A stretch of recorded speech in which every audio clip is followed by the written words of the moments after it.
I am Halli Casser-Jayne, and welcome to the Halli Casser-Jayne Show, where along with my partner in politics, veteran White House correspondent, and Time and Newsweek alum Matthew Cooper, we slice and dice all things politics, and some days our lawmakers too. On this week's episode of the Halli Casser-Jayne Show podcast, Trump, Bibi, Gaetz, and Cicadas?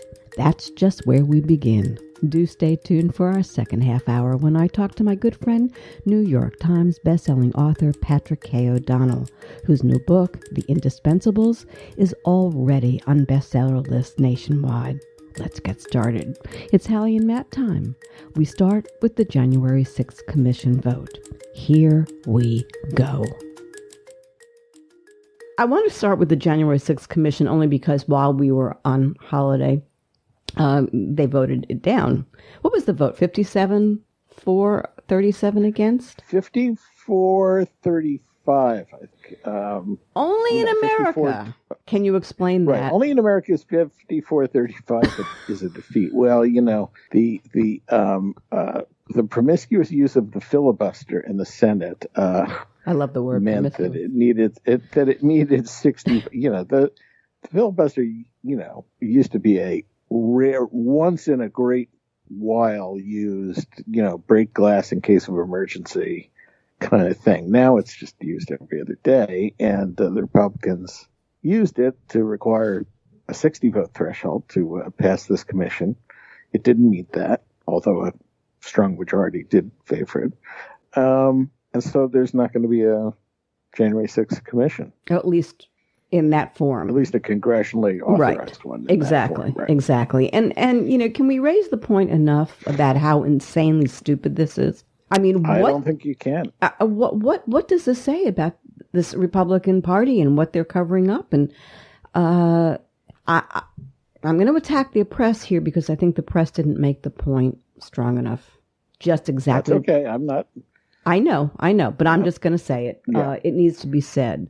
Everybody was so into, you know, the Manchin cinema thing and the, you know, the crazies with you know, everybody else, but they just didn't, I think, punctuate properly what the Republicans were really up to, which has been a problem all along, I think. Out of this whole thing, we'll see what happens. I mean, Nancy Pelosi offered, you know, 50 different ways. Are you still there? Ooh, I lost you. I lost you for the first time ever. Okay. Can you hear me? I can hear you. Let's see where we are in recording, because that was totally weird. We're still recording. Okay.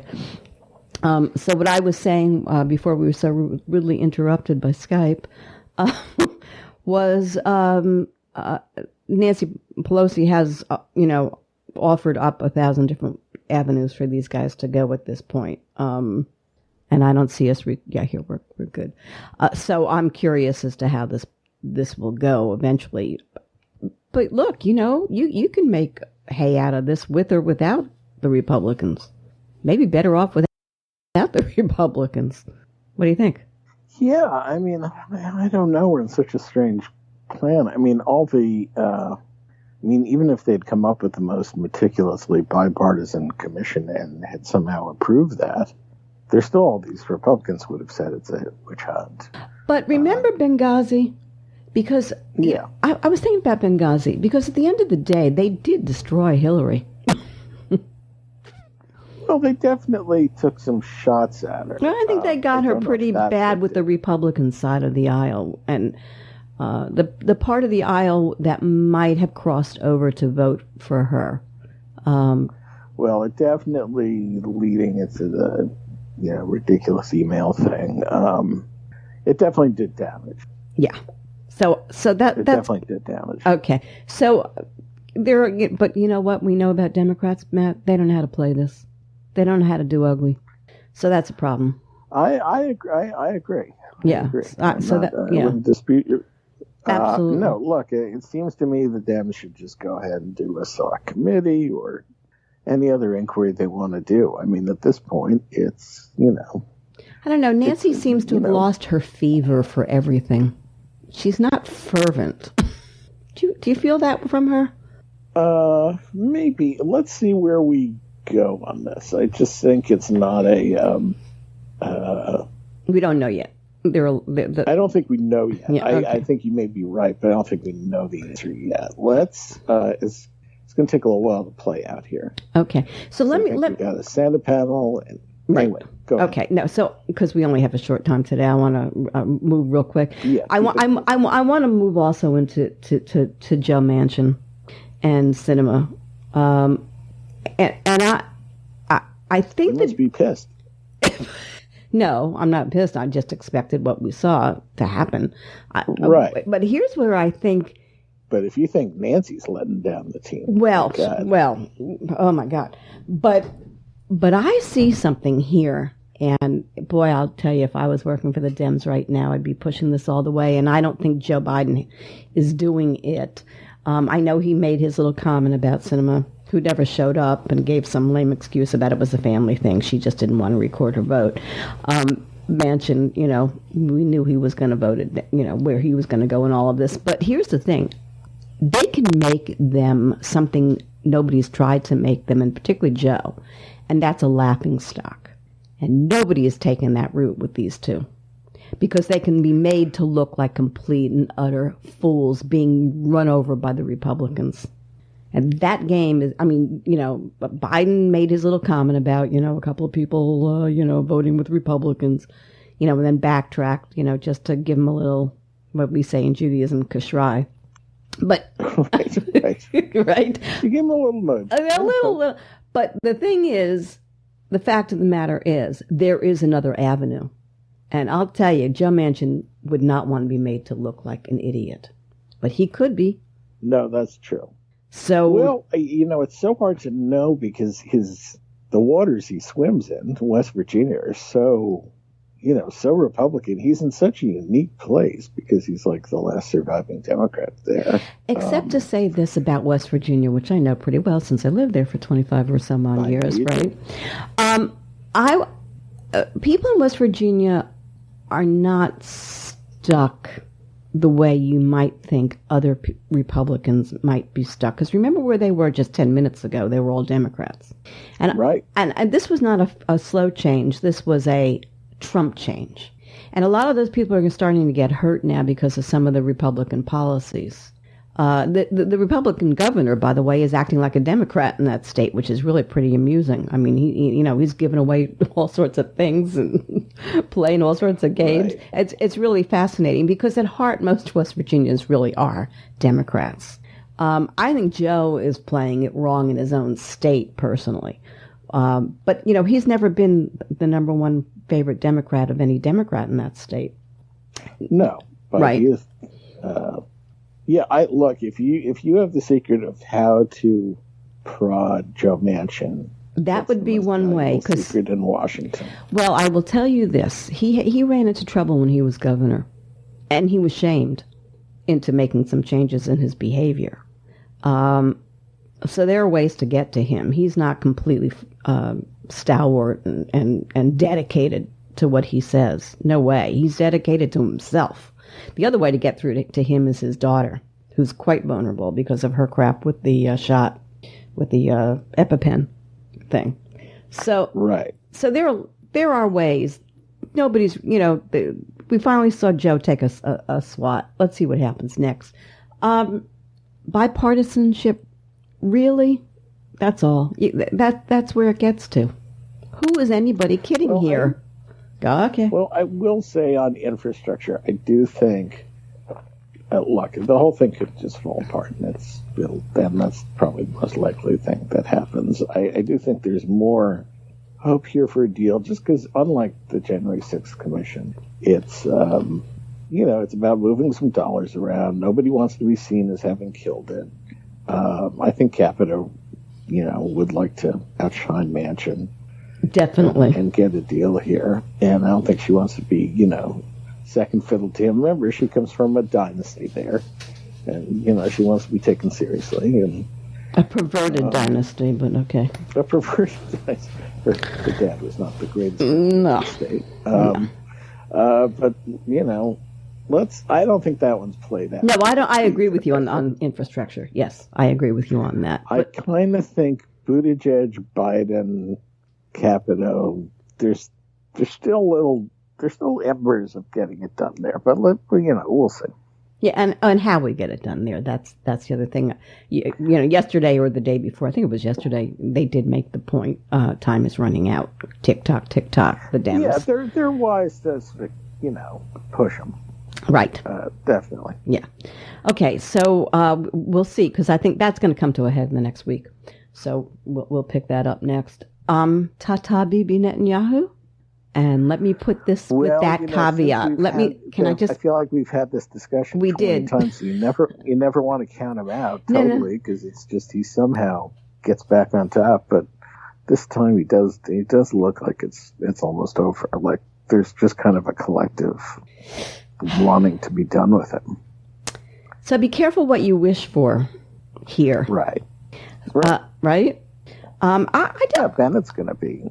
Right wing makes Netanyahu not look right wing. But let me just say this about this: 12 years he's been in, the longest serving prime minister in Israel, and I just want to go back historically to where the country was at the time he took over, which was, belts of explosives and people blowing themselves up in the public square and on the buses was a daily occurrence.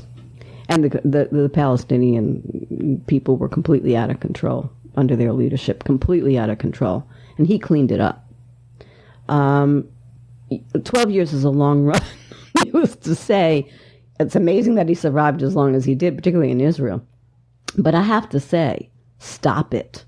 He did one stupid thing, and I talked to Ruthie Blum about this the other day, my friend who works for the Jerusalem Post and is an American expat, lives in Israel. And I said his biggest mistake was, hear me, Matt, ETTD, everything Trump touches dies. He should have stayed away from Trump. And he didn't. And that tainted him. An Israeli prime minister cannot throw all in with one American political party. And that's what did him in. At the end of the day, that's what did him in. This coalition, first of all, Naftali Bennett, this guy's fascinating. And as I said, he's far to the right of Bibi.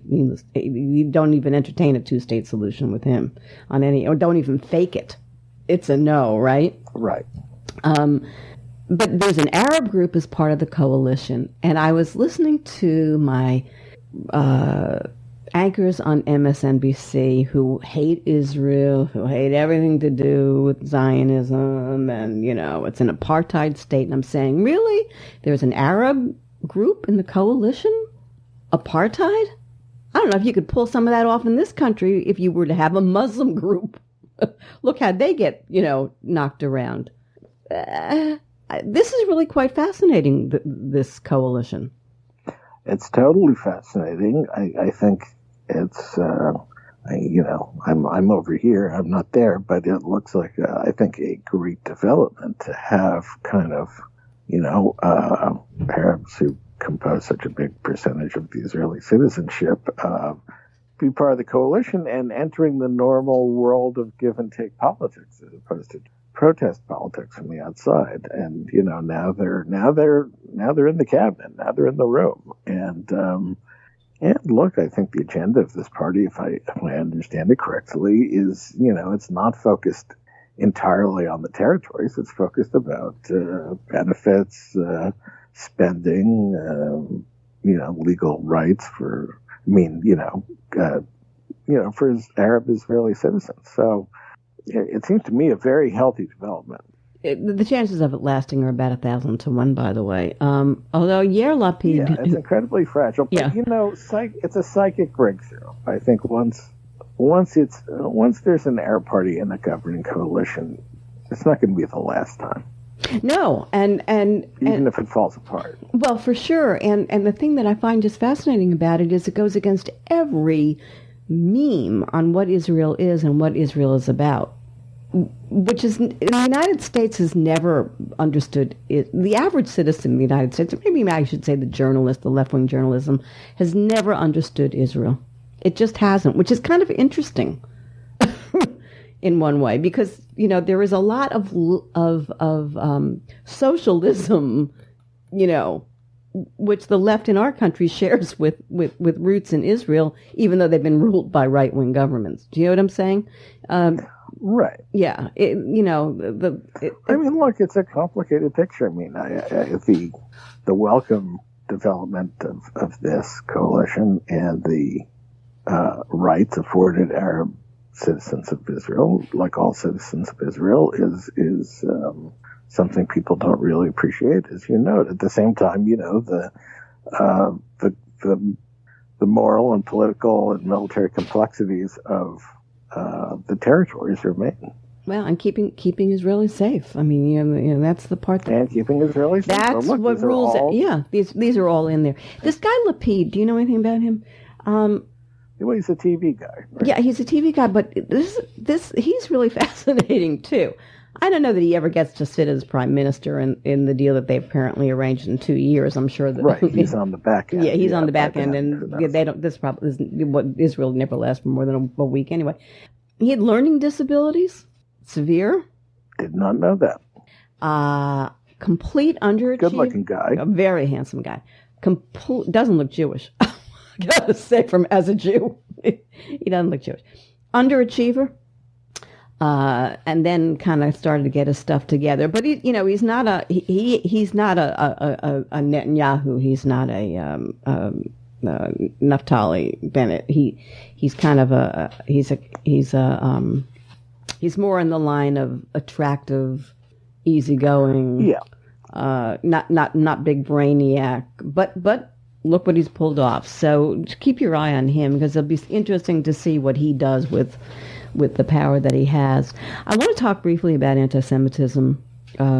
We've talked about it, but we have to keep talking about it because it's just awful, and it's just really bad down here in South Florida, where there are so many New York Jews and different Jews from different parts of the country, and synagogues are getting messed up with all sorts of graffiti, and it's scary. And I don't think anybody's paying much attention to it in the manner in which they have to. There is a little bit of difference between the kind of anti-Semitism that's going on is a little bit different, because this one seems to be in response to the Israeli-Hamas war. Right. And that's not always something that's happened. And I'm going to tell the administration, you better start talking. They went and they did all sorts of legislation for the Asian American thing, and nobody wants to do anything about the Jews, who are truly experienced, for years now. Again, this upsurge in anti-Semitism. This needs to be paid attention to. Yeah, I think I agree. I think they've been caught very flat-footed on this and on crime in general, but that's another topic. Yeah, we're going to talk about that. I actually have it on my list because I agree with that. Yeah. I think you'll like the new U.S. ambassador to Israel, though. I think you'll like Tom Knives. Long-time Democratic. Yeah. You like Tom Knives. Yeah. I don't trust anybody on American side in any. Well, I understand. I don't, because I just think that there's something odd in the State Department and in the whole foreign relations aspect of America right now, particularly on the issues of Israel. So there you go. A little known story. You have something you wanted to add to that? No. Okay. I'm good. Iran's largest warship mysteriously caught fire and sank yesterday. Just a coincidence. Just a coincidence. I've got a terrible fire in the galley. The whole thing with nuclear facility having experienced blackouts, something else happened to one of their facilities. Again, what's going on with the press? Who's doing this? Is it Netanyahu? Well, you know what I'm saying? Well, it's clearly a low-level conflict going on, and if you guessed it, it's Israel with U.S. assistance. That probably wouldn't be a bad guess. Yeah, and so if it's Israel unilaterally, not a bad guess. Israel with some Gulf allies, not a bad guess. Yeah, it's totally fascinating, and things aren't getting covered the way I want them to be covered, Matt. That's when I keep. Yeah, I mean, Iran's running a proxy operations all over the Middle East. And right. it's, I'm not a fan of the Iran deal, and this whole thing is going to change because of what's going on in Israel. And I think it's a really bad deal, and I think it's always been a bad deal, and I think it's going to be, that makes me nervous. That makes me nervous. Well, my take. I think it's a difficult problem, but on balance, I do think American and ultimately Israeli security is better off with the deal than without it. And no situation is ideal in this world, but I think you had a better chance of delaying and thus thwarting an Iranian nuclear program with the deal. You had more warnings, more inspections, more everything than if you don't. But look, I don't know. I think the Israelis have it under control without all that. For the last couple of years, and Israel should be running interference with everybody for everybody. Nobody does it better than they do. Like maybe they could shut Putin down and the craziness he's doing here. I don't know. I want to bring up one other thing. They can Stuxnet the Russians. Yes. Yeah. I mean, they're just good at what they do. In a vote, I want to bring, because of time again, I apologize for rushing us through. In a vote of 24-9, the United Nations Human Rights Council approved an unprecedented, open-ended investigation into Israel last week. This is where America is not doing its job. Yeah. I mean, and I'm sure there were a number of delightful countries that signed on to that. Gross. Just gross. Yeah. Unfortunately, we're going into about year 50 of this. Yeah. It's somebody's got to bring a stop to it. All right. We're moving on. We're moving on to Trump. And here's why we're moving on to Trump. Now, Matt, listen to me. I fight with this concept every week, and I say to myself, should we or shouldn't we? Are we giving this guy airtime he doesn't deserve? Do we have to pay attention to him? Do we encourage him by talking about him? It's, iffy. It's, he's like Clint Eastwood now. I'll be back. He's going to be back by August, although his daughter-in-law, Lara Trump, this morning, on that awful morning program on Fox News said, no, he's not coming back. But he is coming back, he says. And, geez, what is wrong with this man? Does he believe this? Because he needs to be in a loony friggin' bin. Yeah, I gotta tell you, I don't know. I mean, we've been talking about it for so long. I don't know if he's he wants to be back in the limelight. He wants the attention. He doesn't quite know how to get it. Is he batshit crazy? Is he? Because that's a possibility that people don't want to talk about. I don't know if we'll ever have an MRI or anything that will provide enough proof of serious brain damage to make that clear. I don't know. But he certainly is a narcissist. But Yeah. Do you think we should be talking about this? Whatever the causes are. Should we be talking about this? What's your thought? About Trump having and telling people in Mar-a-Lago that he's going to be back as president in a few months? Yeah. No. Yeah. I wouldn't ignore it. All right. I never asked you that. I just made the unilateral decision for both of us. I don't think we talk about him too much. All right. Okay. So, I mean, he clearly has such influence over the Republican Party that I don't see how you can't. Well, like a mob boss, not like a president he has. He gave up his blog yesterday. But I mean, if the Republicans weren't paying attention to him, then I'd say, why pay attention to him? But they are, so... Yeah. Well, I don't know if they're paying attention to him. They're fearing him. There's a difference. But they're fearing him. They're responding to him. Yeah, they're responding. So listen to me. So yesterday he gave up the blog. But something we should talk about, and that is where he is making inroads, and which is just starting to get some ink now, is that he's playing on these alt social media sites, these dark rooms, if you will, these off the beaten track that you and I and normal people don't know about, and they're getting a little bit robust in the fight. And then you have Mike Flynn, former NSA guy, 3-star general, saying we need a coup. Now, Matthew, why wasn't he arrested or at least brought in for questioning? Anybody else like you and I dared to say such a thing publicly? We would have been. Is America wrong in not making these idiots pay? I don't know if he could have been arrested for what he said, but he could have been brought in for questioning, for incitement. It's a sign of how bonkers things are. That it's just another day at the office. Does bonkers scare you? Yeah, I am very disturbed by this sort of, when you take all the anti-democratic stuff together, the clear effort to shrink the franchise and with these voting laws, the Capitol attack, the Flynn comments, the sort of general denial of the election. I am quite concerned. Yeah, I'm concerned too. I just want to tell you that a lot of people have moved to a new place in terms of, just not accepting elections.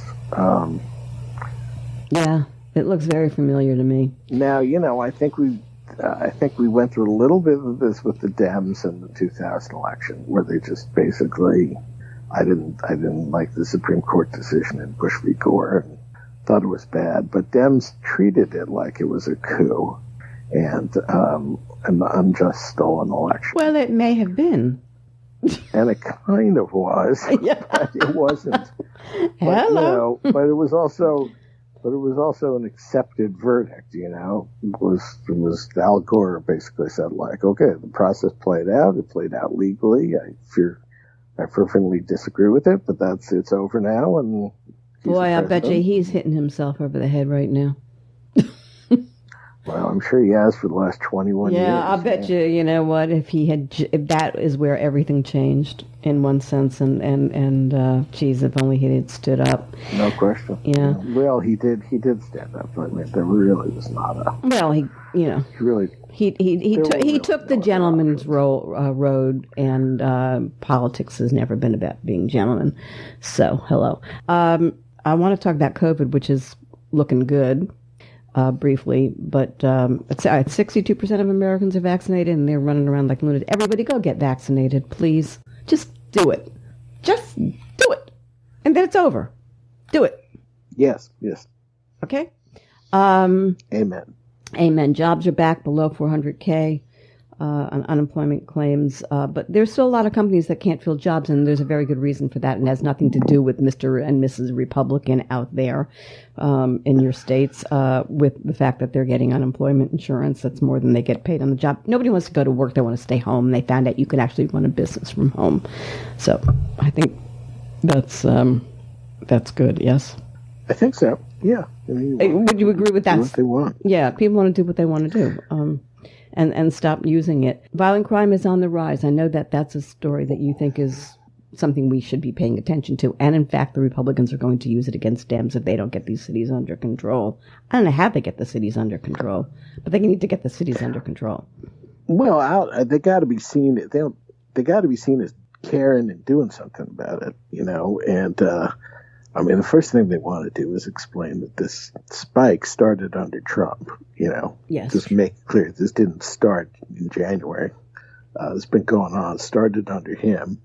And then, be out there. The president wrote the 1994 crime bill. And, of course, Democrats have all but renounced that bill, stupidly. Harris was a prosecutor. They do have things they could be saying and doing and defending. But they're not. Instead, they're doing equity events every other day, The issue is not pleasant, but I'm going to say it. I think one of the reasons is because of the black vote. That they don't know how to do it without offending. I think it's a little more. Yeah, I think I think it's fears of.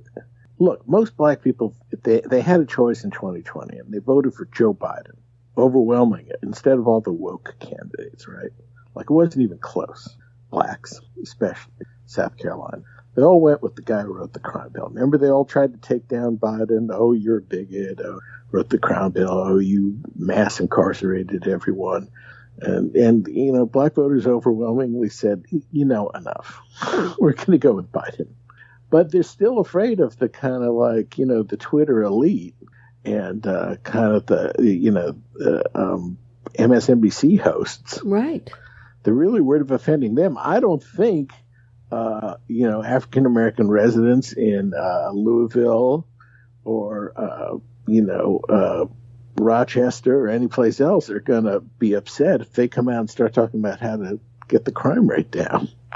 You're right. You are so right, Matt. Absolutely. But Absolutely.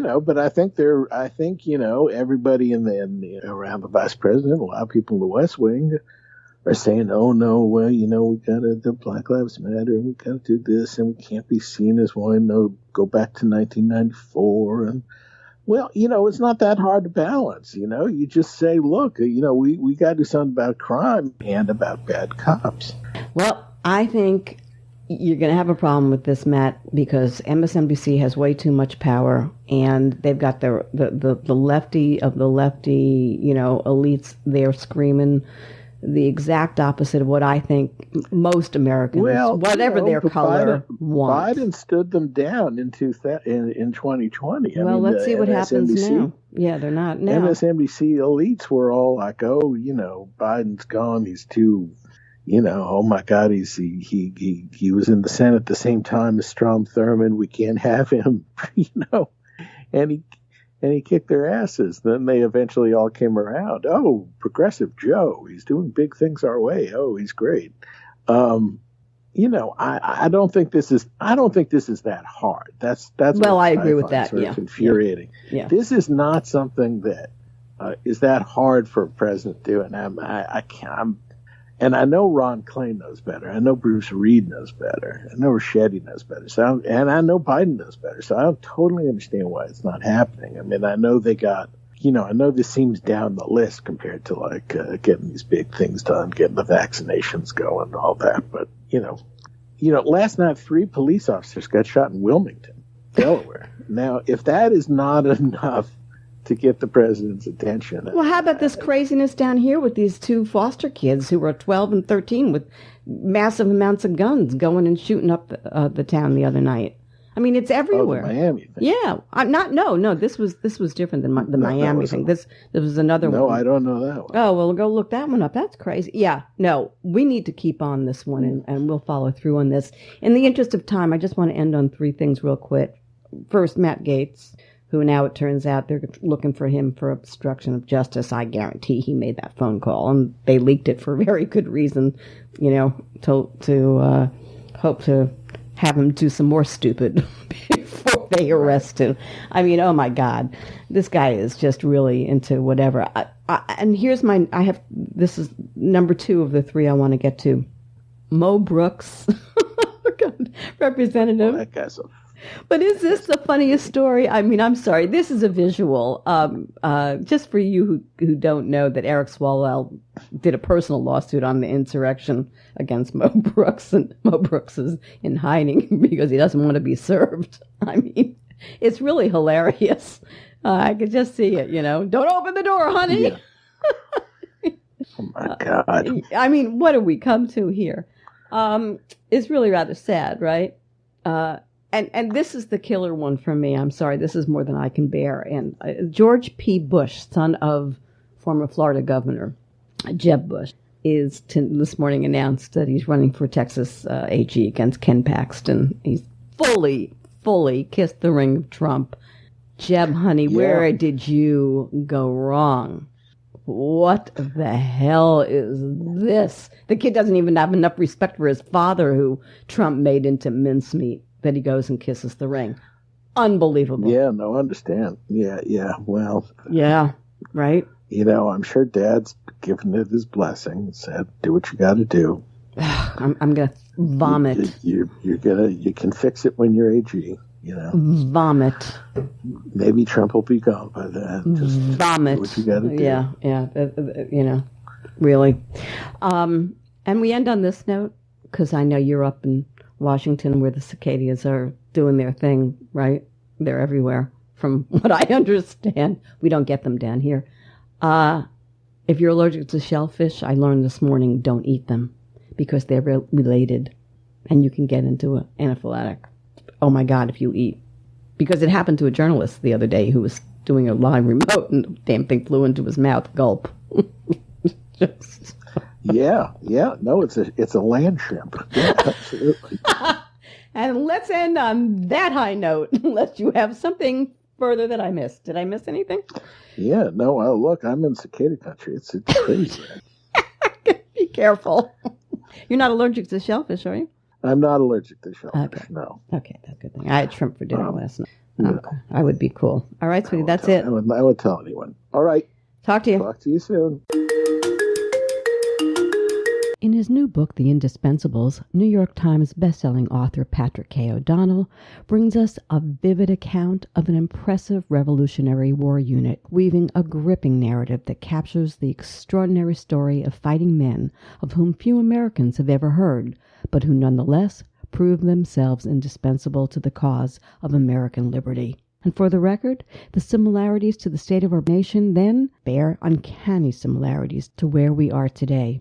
O'Donnell, the critically acclaimed military historian and expert on elite units, the author of 12 books, the recipient of numerous national awards, served as a combat historian in a Marine rifle platoon during the Battle of Fallujah. He has provided historical consulting for DreamWorks' award-winning miniseries, Band of Brothers.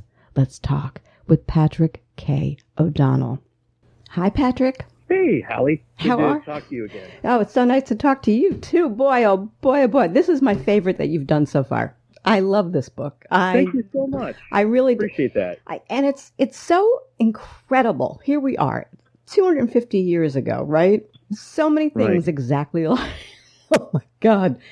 I know. Right? It's uncanny. That's why a lot of people, it's resonating with them because they're like, wow, this. You don't think that we had some of this stuff, but it did happen nearly 250 years ago. It's extraordinary to me. Look at a raging virus, mobs, political violence, disarmament. By the way, it makes for a great read. It's almost a novel. That's how well you wrote this. Thank you. Really, really, really a good read. And why did you write this story? I mean, there are 1,000 stories in The Naked City. Why this one? Well, I mean, it's about our founding, which is our most important story. It's who we are as Americans. But for me, every one of the books I've written is a journey that I relish. I relish the research. I relish the writing. I love to visit the places that I write about. I spend a lot of time walking the battlefields. I go to their houses that they lived in. I go to their graves. But this book found me like the others. In many ways, like I wrote a book called Washington's Immortals, where I'm just walking around Brooklyn with a colonel that I was in Fallujah with. I wrote a book called We Were One about that experience, and found a rusted old sign that said, "Here lie 250 Continental soldiers, Maryland heroes." And I'm like, well, what's the backstory? Why is there a mass grave in Brooklyn? And, through that book, this book was generated or spawned because the stories, these were the guys that rode the Marylanders across at the East River. They rode them across at Trenton. And I was introduced to them through that book and that research. And then it was a situation where I had my readers. I would tell some of my best readers, who I really prize. I love all my readers. Treasure their thoughts and input, and I would sometimes send early drafts ahead. And I would say, look, I'm writing a book about a regiment that changed the course of history. And they're like, oh, you're writing about the Marbleheaders. And I'm thinking to myself, not quite yet, but we're getting there. And that's when I started to do the research for that book, which was about 5 years ago. And it's a research haul. It was a really heavy lift. There's over 1,000 endnotes in this book, and I had to scour the earth, including London, to get the details in here. And much of it is in their own words. There's no fake dialogue. It's all from original sources, mostly primary sources, and a lot of them have never been published before until this book. So we're telling a lot of untold parts of the story that's really resonating with people. And here's what's interesting. I was thinking about this. Revolutions are events, but history's people. And that's why this book is so wonderful. I mean, you bring to life people, first of all, that most of us have never heard of. Probably you never heard of. Right. But an Elbridge Gerry or an Azor Orne, interesting characters, just, indispensable. Yet, I imagine, where would we be without people like that? I mean, were you thinking that when you're meeting these people for the first time and you're living their lives with them? Yeah, that's a great way to put it. With just spending 5 years with them, was extraordinary. My favorite part about Elbridge Gerry He's described as bird-like. And his the other adjective that they love to use is Grumbletonian. He's kind of an ornery guy but he's just a fierce defender of liberty and freedom. And he takes this abstract concept of republicanism with a small r, sort of service and virtue and duty to country over self, to another level, and really lives it through his whole life. And he's extraordinary.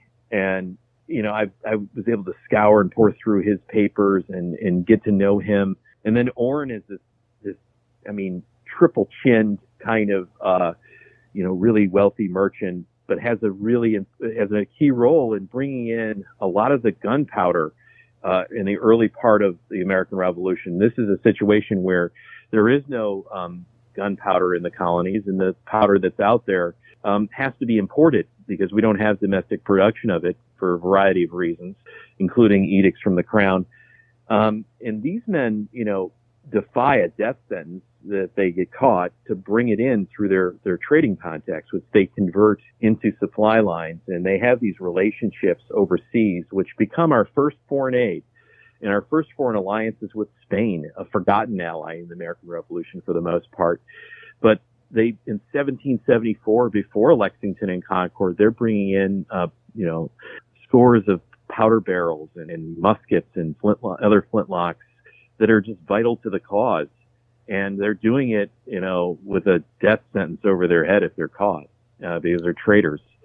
They also finance the war, and they play a huge role in financing it. And then they're a huge role in the early government, the Massachusetts Provincial Assembly, which makes all the crucial decisions in 1775, before the First Continental Congress is able to really do anything. It's really a forgotten era in our history that's really fascinating. And then layered into all that, you've got a British crown and British central government that is basically interfering in their lives constantly through regulations and taxation.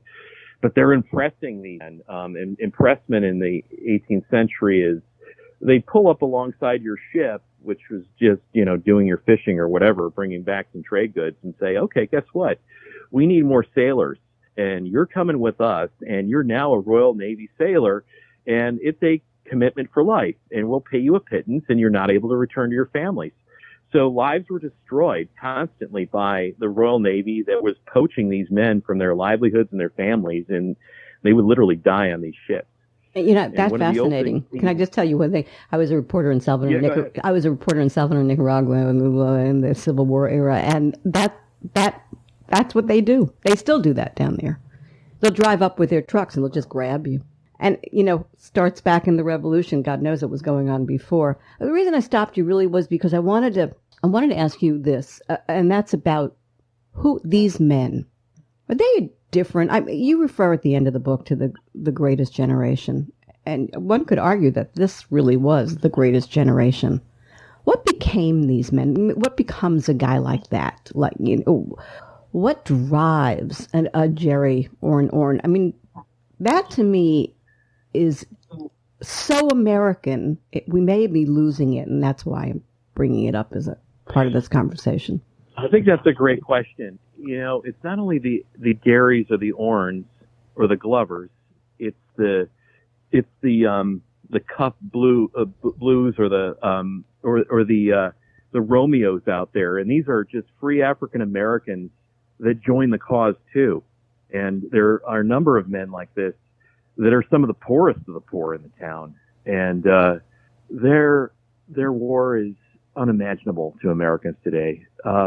Sleeping outside under no cover in most cases, can you imagine this? Marching from Boston all the way down to New York on foot, doing it without being paid most of the time, doing it without being fed. And then, by the way, fighting the British, the greatest army in the world at the time, the whole way down, or not the whole way down, but in the process of some of the greatest Revolutionary War battles of its time.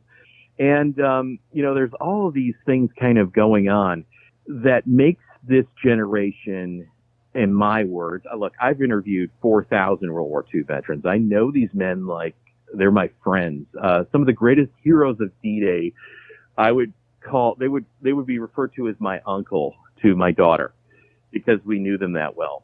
But I think they would tell me that was our greatest generation because of the difficulties they faced, 8 years of war against the greatest army of the world at the time, the greatest navy, but also against each other. We had to fight Americans in an American Civil War. It was the first Civil War. And I tell the loyalist side of the story as well within the Indispensibles. And there's some really interesting characters that emerge here too. My favorite being a female character that I unearthed, Sarah Cochran. The first shots of the American Revolution weren't at Lexington and Concord. They were at a place called Fort William and Mary about 3 months earlier, where General Gage was about to seize the powder there, which was crucial to the war effort. But General Sullivan and some Marbleheaders and others were involved in a raid to take the powder. And inside the fort were several loyal soldiers to the crown that were employed by them. And Sarah Cochran was the wife of the captain of the fort. And she knew something was up. And she whispers to her husband that something is afoot. And she hands her husband a brace of pistols as the combat is about to begin. It's really special and powerful stories like that really resonated with me. This also, and we're jumping a little ahead of ourselves. So much to talk about, Sure. So little time. It's really the beginning of the American Navy. It is. And the American Navy has some really humble origins. The fishing boat. I mean, it's preposterous in many ways to think about it, but it all boils down to gunpowder again. And in Washington, when he arrives at Cambridge, he's guarded by the Marblehead men, which form something called the Life Guard, which we can get into later. But it's at Cambridge that he realizes to his horror that his men have maybe 5 to 8 to 10 cartridges in their cartridge boxes of bullets. And that's it. They're not able to fight against the British if they attack outward from the fortifications in Boston. He's in really dire straits. But he knows that the British have these massive ships that are bringing in powder every day and other provisions. And he comes up with a plan. Hey, let's first maybe raid a powder magazine in Halifax, which is, that has hundreds of barrels of powder and it would be really great for the army. Sort of decides against that idea because it's very dangerous, but comes up with the plan of maybe if we armed fishing boats or schooners and try to pick off some of these transports, it might pay off. And the story of the early Navy is extraordinary. This is Washington's Navy, and they take a fishing boat.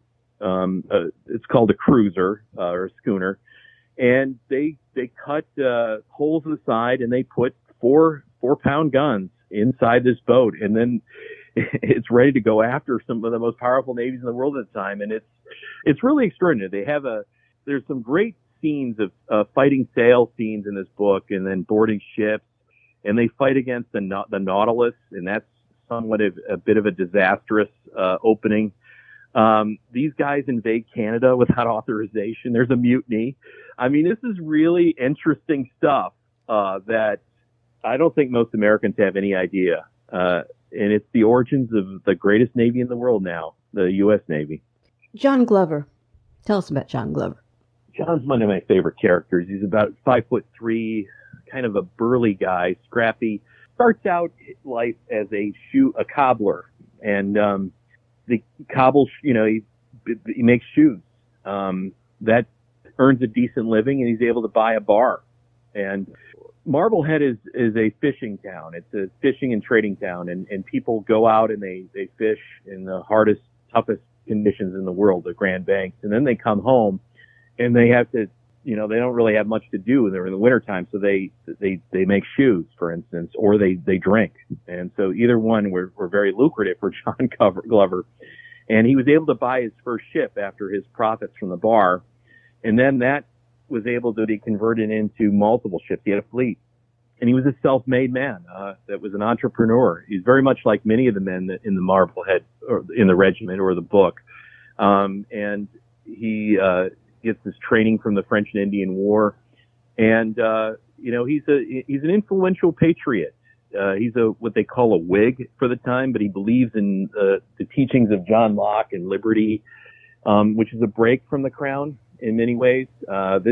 These are novel concepts. They're radical for the time, but he is an ardent believer in American, in liberty. Let's put it that way.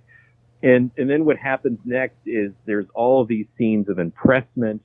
There's the Boston Tea Party, where the Marbleheaders are involved in. There's the Boston Massacre, where we introduce another character in my book, Dr. Benjamin Church, who's America's first traitor. But he has his mistress is in Marblehead. So there's a deep connection between Marblehead and Dr. Benjamin Church, as well as the other main characters in this book, which are doctors. And it's a doctor that is vitally important in the next scene that takes place in this book, which is about a virus that hits Marblehead. It's brought back by the ship, and the men from they're out at sea, and they bring back a deadly virus, which is smallpox, and they initially try to contain it through what they call pest houses. That doesn't really work. So the Patriots come up with a plan of building an inoculation hospital, which was cutting edge for the time. And inoculation was dangerous work. They would take a small knife and they would lance a part of above your shoulder, and they'd place a tiny portion of the virus there so that you would develop antibodies. You'd get sick a little bit, but you'd potentially be able to fight it off, and you'd be immune later on. And it normally worked, but it was a situation where it either killed you or cured you. And most of the time it worked, but the hospital didn't play very well with the loyalists in town, which they used the virus for political means. There were some cases where some people that were inoculated came back into town and spread the virus. And they then decided to burn the hospital to the ground. They had a covert party that went over in the dead of night. They burned the hospital to the ground with the people inside it. Miraculously, nobody was killed. But what happened next is Patriots like Glover had just lost 2,000 pounds, an enormous sum of money. So they had a writ. They worked through the justice of the time and got the sheriff to round up the perpetrators. But the loyalists weren't having it, and they organized a massive mob of over 1,000 people. And it's very vividly told in some of the newspapers of the time that I was able to unearth. And they stormed the jail with axes and crowbars and freed the men. And then they went after the Patriots, and they surrounded their homes. I think Glover's one of the greatest scenes of the book is Glover and how he deals with it. He knows his house is about to be surrounded. He knows that he's about to be killed. So he takes a 4-pound cannon, or it could have been a 6-pound cannon, and that's designated by the size of the ball in the cannon. It's 6 pounds, and he wheels it into the foyer of his home. And as the crowd assembles on his front lawn, he orders the doors thrust open, and he has a lighted torch in his hand, and he orders them to disperse. And they know that he's serious, and they disperse, and he is able to survive. And he thrives during the revolution, but it goes bankrupt afterwards and nearly dies. I want to go back to the vaccine real quick. I'm going to cut you off because I still got more to go, and I just time. Dr. Nathaniel Bond is who you were speaking about, right? And we began having this conversation with how this then relates to today. I'm calling him the Anthony Fauci of the revolutionary. No, I would not give him that. He doesn't deserve that at all. In fact, he is. Oh my God! Great. That's no way. Don't do that. You're going to argue with me on that. But it's fascinating to me how really, again, I want to go back to because No, here's why Dr. Bond is so important, because Dr. Bond he's in this he sets up the inoculation in the hospital, and what's amazing about Dr. Bond is that he has to deal with the mobs and everything else, but it's at Lexington and Concord that he treats British soldiers, which is looked upon very unfavorably by the Patriots. They look at him as a loyalist. I unearthed a letter and it had never been used or published. It's the letter Dr. Bond writes to Elbridge Gerry, and it's a 4-page letter. It's in the Indispensibles. I put it in there. I photographed it, where he pleads for his life.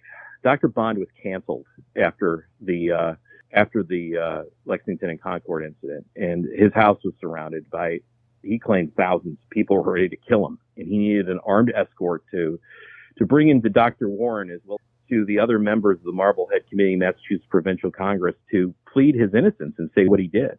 He does that. He is exonerated, and he's publicly exonerated in a newspaper, which I found.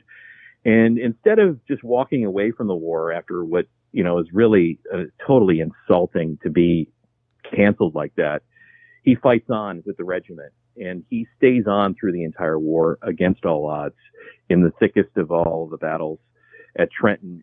Part of the regiment leaves after Trenton. Dr. Bond and another core group of men stay on, and he treats the virus because what happens is at this point, the virus is raging in Washington's army. There's, upwards of 20% of the army. Most of the army is not dying from British bullets, but from dying from the virus. And Washington appoints him to inoculate the army, and he sets up a series of hospitals like he had done at Cat Island and Marblehead, and they inoculate the army. But as a result of his service to our country, he dies.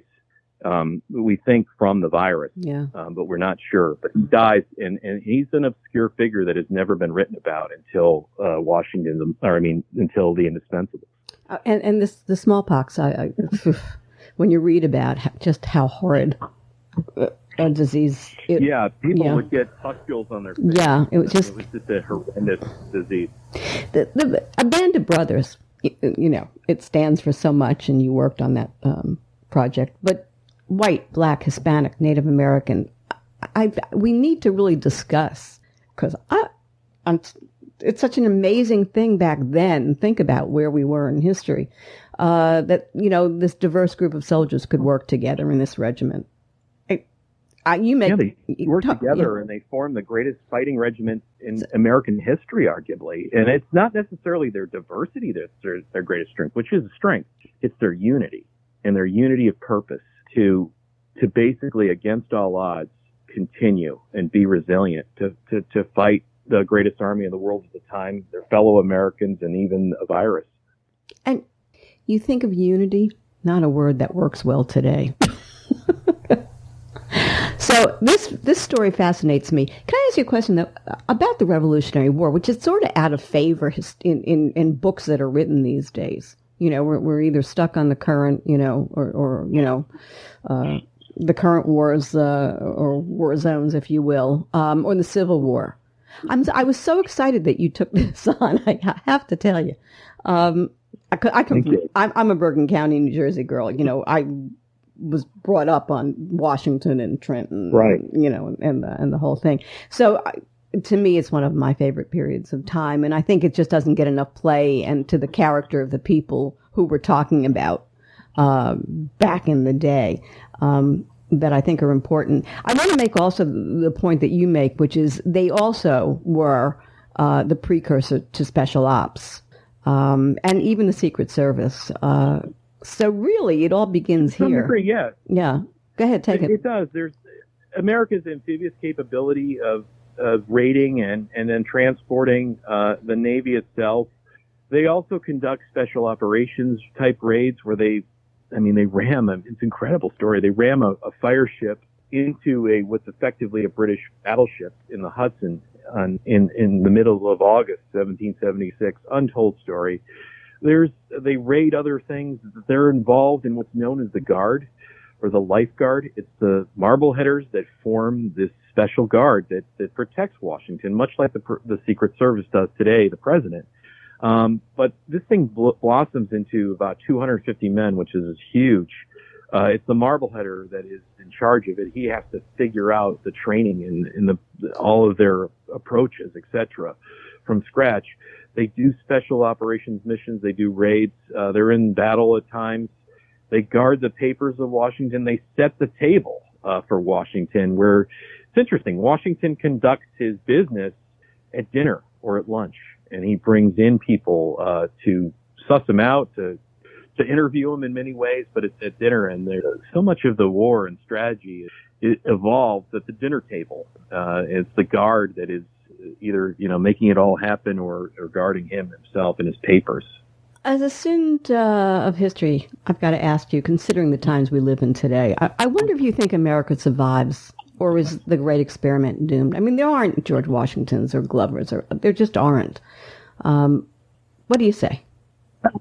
Are you worried? I think you'd be surprised. I'm worried. I am worried. I'm very worried.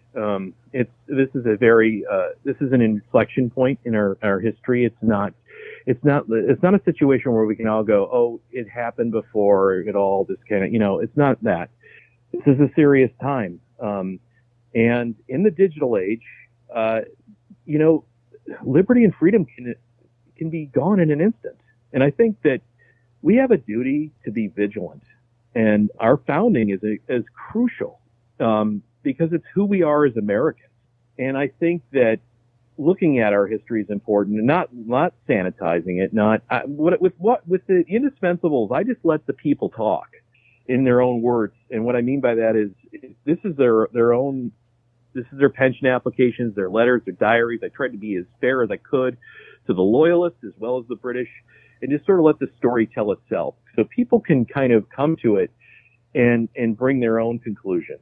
But it's vitally important that we tell it and not forget it, because it's our founding, and I think it's our most important story in many ways. And it's a story that it almost didn't happen. I mean, people have no idea. They take for granted that the revolution was just some foregone conclusion. No, it's about human agency. It's about small groups of people that did extraordinary things at the right time, at key inflection points that would literally change the course of history, and they would change the course of world history through their ideas and the ideas of America, which is a powerful idea that still resonates.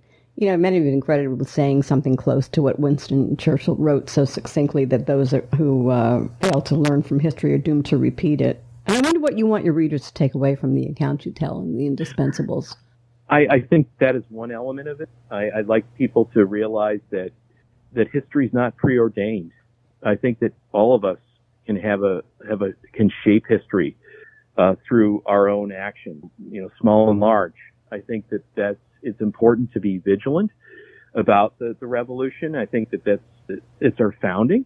I think that our founding fathers understood they understood power, which I think is incredibly important in today's day and age, where power can be concentrated in the hands of a very few, especially in the digital age.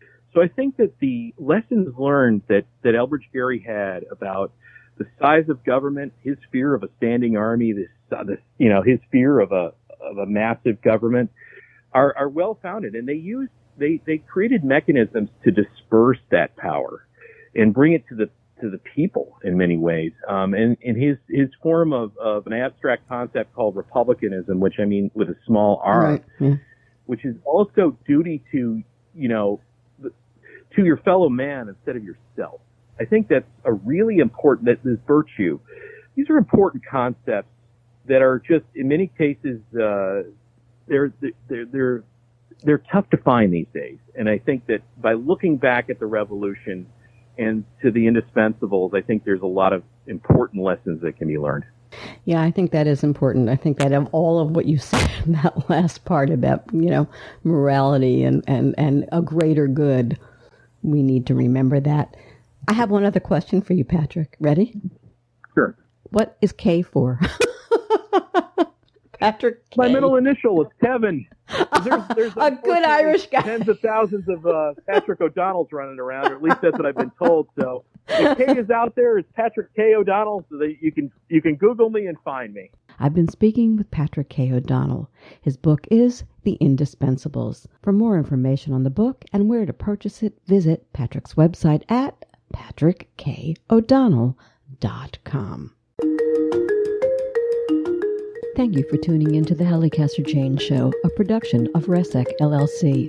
The Halli Casser-Jayne Show posts new podcasts Wednesdays, 3 p.m. Eastern, and is available at hallicasserjayne.com and on all your favorite apps. Be sure to visit us on Apple Podcasts, Spotify, Google Podcasts, and follow me on Twitter at The Halli CJ Show. Until next time, this is Halli Casser-Jayne.